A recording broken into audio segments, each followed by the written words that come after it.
In any genre of photography, there is no best lens as such, but there can be a favorite. For me, that is the 85mm for portrait photography. Hey guys, I'm Saurav. Welcome to the channel. So good to see you people back again. Hope you're doing good. Today in this video, I'm going to talk about why I love the 85 for portraits and why do I think every portrait photographer out there should buy an 85mm lens. This is going to be a super fun video. So, without wasting any time, let's get started. The focal length is ideal for every type of portrait. For tighter headshots, I love the 85. The subject looks natural, and even if I'm shooting up close, there is no distortion. Usually with wider lenses, you start seeing distortion as you move closer to the subject. Distortion always is not a bad thing. Here's a shot with a 35mm. Distortion can be controlled using the angle and the distance between you and the subject.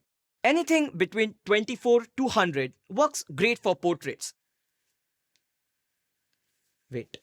Apparently, one of the lights did not agree with me, but coming to the point, anything between 24 to 100 works great for portraits. I love using the 35, love using the 50, but there is something about the 85 that just hits the right spot for me. It is a very versatile lens. It is not made only for tighter headshots. Here, I had a lot of space to work with. Took few steps back and got a nice wide composition with the light entering the frame from right side. Even if it is a wide composition, the subject is nicely separated from the background, and that is what I love about the 85. The foreground is also out of focus. Couple of reasons why you get such good separation with the 85. One is I'm shooting wide open at f1.2. This is a 85 1.2. You don't necessarily need a 1.2. The 85 1.4 is a great option.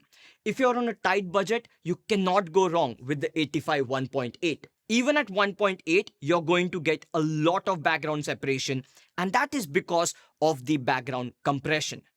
Because of the higher focal length, the background appears closer and it literally melts like smooth butter. And even if I'm shooting in the middle of the city, it is impossible to figure out.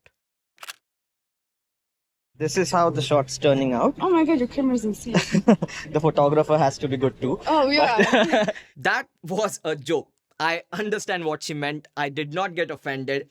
And to be honest, I actually agree with her. I feel using an 85 for portraits is a hack. It's difficult to not get a good shot if you have basic understanding of composition and lighting. Whenever I'm shooting with the 85, I am not worried about the location. It doesn't have to be a fancy location.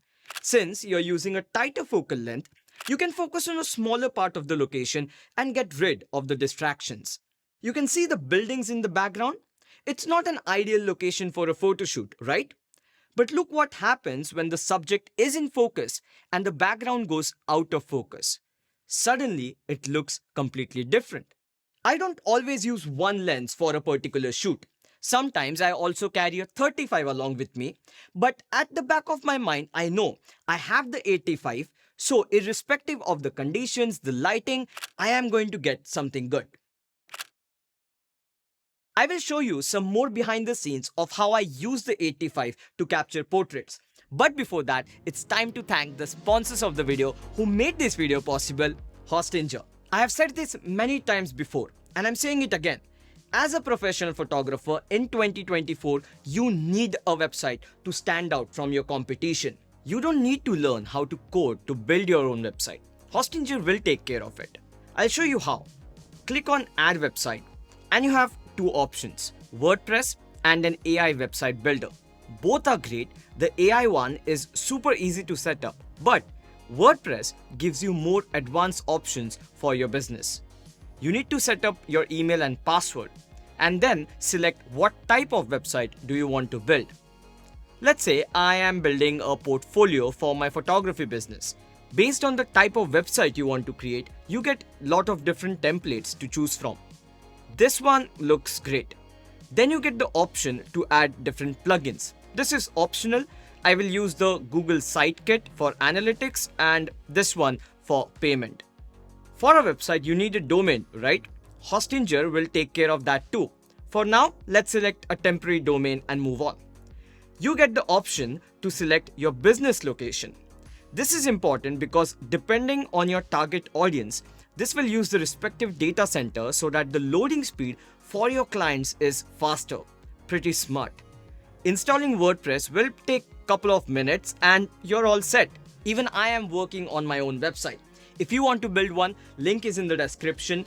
Go check it out. There are different plans according to your needs. And for my subscribers, if you use the coupon code SAURAV, you also get an additional 10% discount. Thank you Hostinger for sponsoring. Let's get back to the video. The sun was just about to set and I had some nice backlight to play with. But the major problem was these black bars in front of me. But since I'm shooting at 85 wide open at 1.2, the foreground gets completely blurred and you can hardly notice anything. Even though it is a fixed focal length lens, the variety of shots you can get with it, it's crazy. One thing to definitely keep in mind is that you need a bit of space to work with the 85mm. If you're shooting in a tighter space, you would be better off with a 50mm. Also to be clear, I'm using a full frame camera. If you're using a crop sensor camera, the 85 now becomes close to 130mm and now it's getting too tight. Something you should be aware of. If you have been following me for quite some time, you know that I love using the 70-200, especially for portraits. It's a very versatile lens, but the problem is it's a 2.8. And there's a huge difference between a 1.8 and a 2.8, especially when you're shooting in low light. If you're into portraits, fashion or weddings, the 85mm should definitely be in your kit. Even if you pair it with an entry-level camera, you will immediately see a difference in image quality. That's it from this video guys. Thanks for watching. I hope you enjoyed it. If you did, press the like button. You're new to the channel, subscribe to the channel for more such content. Thanks for watching. Thanks Hostinger for sponsoring the video. I'll talk to you guys in the next one. Bye.